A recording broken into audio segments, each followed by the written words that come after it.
अडाणींच्या विरोधातला मोर्चा आहे. खरं ज्या ठिकाणी बॉटॅनिकल गार्डन करण्याची मागणी तुम्ही करत आहात तिथे मोठमोठी वृक्ष आणि झाडे आहेत, त्याचं कत्तल होणार आहे, पर्यावरणाचा ऱ्हास आहे, जागा घशात घालण्याचा प्रयत्न आहे. काय सांगू? म्हणूनच मी सुरुवातीला सांगितलं की हे जे केंद्रामधलं आणि राज्यामधलं सरकार आहे ते सरेंडर सरकार आहे.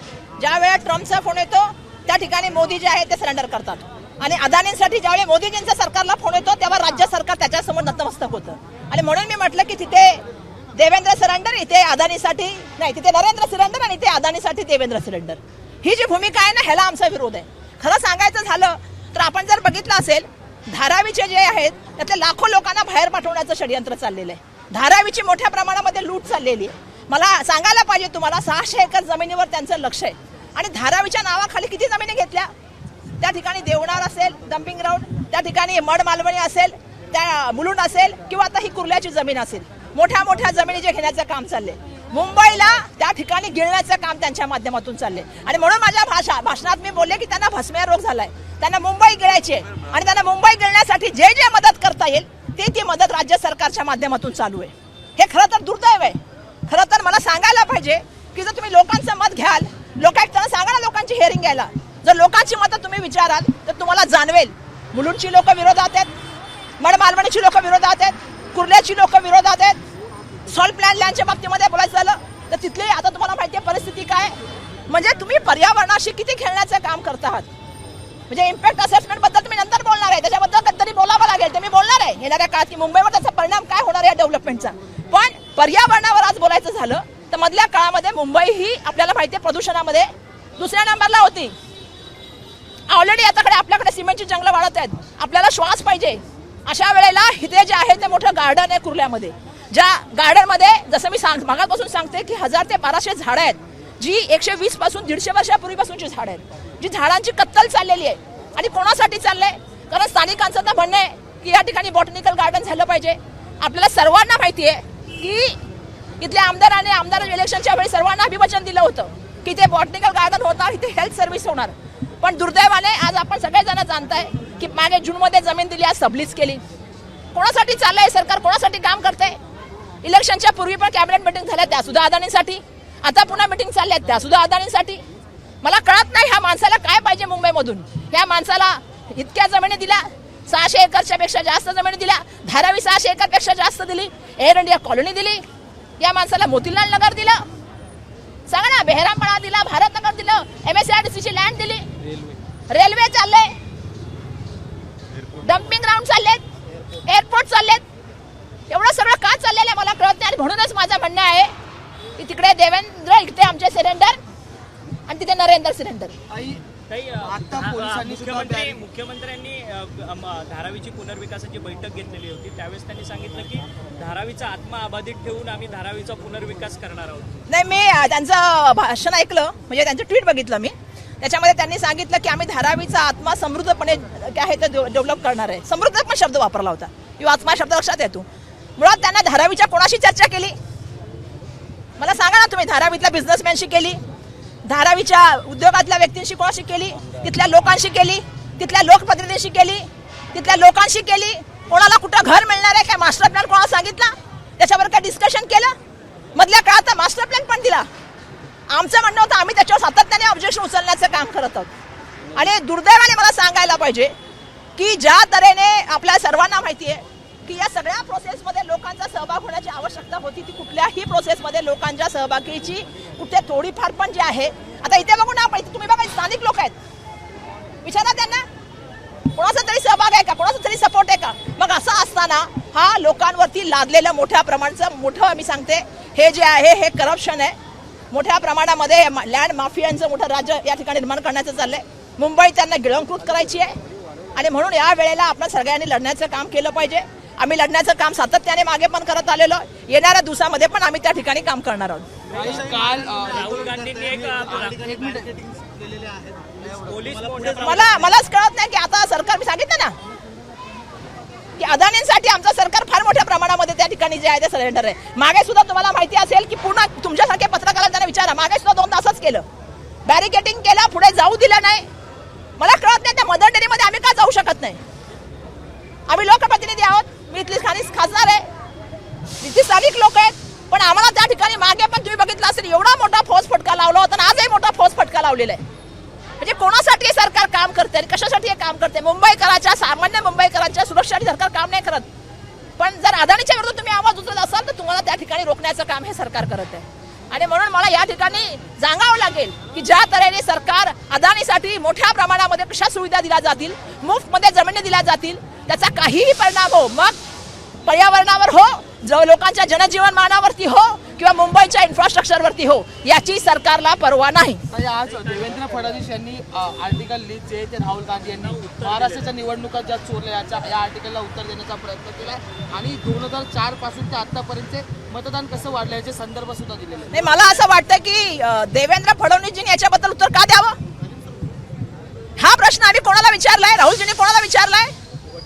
राज्य निवडणूक आयोगाला विचारलेला, निवडणूक आयोगाला वरच्या विचारलेला. आम्ही राज्य निवडणूक आयोगाला मध्ये पत्र दिलं होतं, आम्हाला डेटा द्या, अजून दिला का? आणि राहुलजींनी असंच नाही बोलले, राहुलजींनी पूर्ण समीक्षा केली आहे, राहुलजींनी पूर्ण डेटा सकट गोष्टी दिल्या आहेत. राहुलजींनी कोणत्या बूथ मध्ये आणि कोणत्या एरियामध्ये मतदान जास्त झाले ते पण दिलेलं आहे. आणि राहुलजींनी सांगितलं की तुमचं 5 नंतर किती पर्सेंटेज वाढलं, तुमचं 5 वर्षामध्ये तुमचं किती मतदान होतं 31 लाख आणि 5 महिन्यामध्ये तुमचं किती वाढलं 41 लाख. 5 नंतर तुमचं किती मतदान झालं 6.something%. तुम्ही सुद्धा मुंबईमध्ये आहात, महाराष्ट्रामध्ये आहात, मी सुद्धा मुंबईमध्ये महाराष्ट्रामध्ये. देवेंद्र फडणवीस साहेबांनी त्याचं उत्तर द्यावं की 60-60 हजार लोक लाईन मध्ये उभी होती का? 6-6, 10-10 तास लोक त्यावेळेला त्या ठिकाणी मतदानामध्ये उभी होती का? रात्री सगळ्या पेट्या किती वाजता गेल्या मतदान केंद्रावरती? 10:30 पर्यंत सगळं बंद झालेलं. मग जे आरोप राहुल गांधीजींनी आमच्या नेत्यांनी केले, त्यांनी मागे सुद्धा तुम्हाला माहिती, मी सातत्याने सांगते की डिमॉनिटायझेशन असेल, आर्थिक मंदी असेल, युद्धाच्या बाबतीमध्ये असेल, चायनाच्या आक्रमणा बाबतीमध्ये असेल, त्या ठिकाणी असलेल्या कोविडच्या बाबतीमध्ये असेल, सातत्याने राहुल गांधीजींनी बोलण्याचं काम केलेलं आहे. आज राहुल गांधीच बोलतायत की अमेरिकेसमोर लोटान घालण्याचं काम देशाच्या पंतप्रधानांनी केलेलं आहे.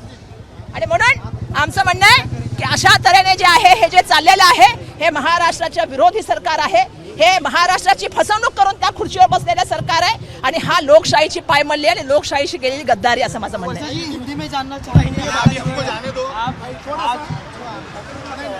आप जो है आज आंदोलन फिर से कर रहे हैं धारावी की लोगों को कुर्ला मदर डेयरी की जगह पे पुनर्वसन करने का प्रयास है और उसके खिलाफ आप फिर से एक बार हमें जो है रास्ते पे उतरे हुए दिखते हैं, किस तरह से? नहीं, मैंने अभी थोड़ी देर पहले बताया कि केंद्र की सरकार हो या राज्य की सरकार हो, ये सरेंडर सरकार है. अमेरिका से ट्रम्प का फोन आता है, नरेंद्र मोदी सरेंडर हो जाते हैं. और यहाँ पे जो है अदानी के लिए मोदी फोन करते हैं तो राज्य सरकार सरेंडर हो जाती है. वहाँ पे नरेंद्र सरेंडर, यहाँ पे देवेंद्र सरेंडर. ये कौन सी सरकार बनी है? और मैं ये पूछना चाहती हूँ, लाखों धारावीकर को बाहर भेजने का षड्यंत्र चल रहा है और धारावी की 600 एकड़ जमीन के उनको जो है वो उनकी नजर है और धारावी के नाम पे इतनी सारी जमीनें ले रहे हैं. मतलब mud Malvani, salt plant land, वहाँ पे जो है डंपिंग ग्राउंड की लैंड, देवनार की, मुलुंड की लैंड, कुर्ला के मदर डेयरी के हम जहाँ पे आंदोलन कर रहे हैं वो, और उसके नाम पे अलग अलग जमीनें हो रही है.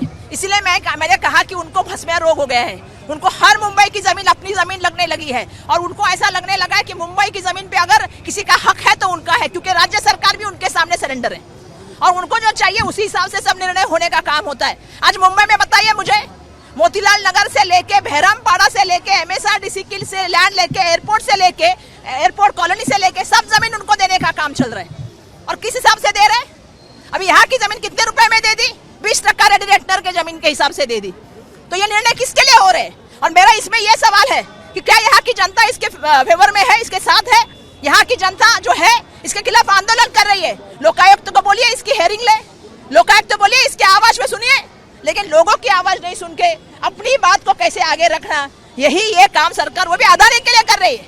अदानी के सामने ये सरेंडर है, सबसे बुरी बात है. ये जनता की होने चाहिए थी लेकिन जनता के खिलाफ ये सरकार है. यहाँ पे कुर्ला डेयरी में लगभग 1000 से 1200 पेड़ है, 120 से लेके ज्यादा जो है पुराने पेड़ है, इनको कत्ल करने का काम चल रहा है. जबकि मुंबई प्रदूषण में दूसरे नंबर थे.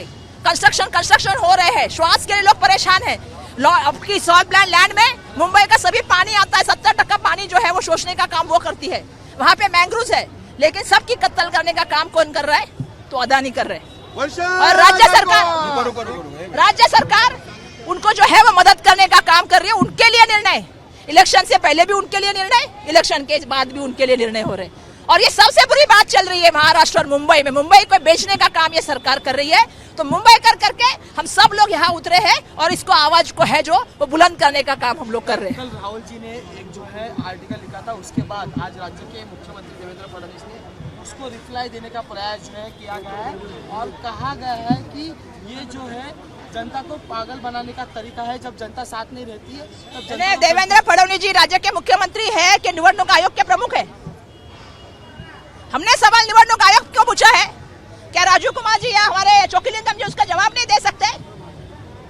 मेरा सवाल यह है कि जिस तरह से राहुल गांधी जी ने समीक्षा की है कि भैया 5 साल में कितना आपका बढ़ा, 31 लाख आपका बढ़ा, 5 महीने में आपका कितना वोटिंग बढ़ा, 41 लाख बढ़ा, इलेक्शन के टाइम खत्म होता है उसके बाद 5 बजे के बाद अपने कितने मतदान केंद्र पे मध्य बढ़े, 6 पॉइंट समथिंग आपके बढ़े।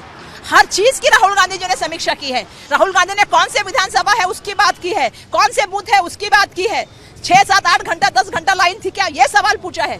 तो मेरा सवाल यह है कि देवेंद्र फडणवीस जी से हमको जवाब नहीं चाहिए। आप तो लोगों को बेवकूफ बना के फंसा के यहाँ पे सीट पे बैठे हैं। आप लोगों की चॉइस नहीं है, आपने सिस्टम को चेंज करके बनाया है और सिस्टम की चॉइस आप बन के आए हो। लेकिन लोगों की चॉइस जो थी वो लोकसभा में दिख के आई। अगर आप लोकसभा का देखोगे तो विधानसभा का रिजल्ट उसी हिसाब से होना चाहिए था, पर दुर्भाग्यवश ऐसा 4 महीने में क्या हुआ? तो लोकशाही की लूट करने का काम आपने किया है, महाराष्ट्र की जनता के साथ गद्दारी करने का काम आपने किया है और लोकशाही का गला भी घोटने का काम आपने किया है। ये प्रक्रिया लोकशाही से होनी चाहिए थी, जिसको बदलने का काम आपने किया। एबीपी माझा, उघडा डोळे बघा नीट।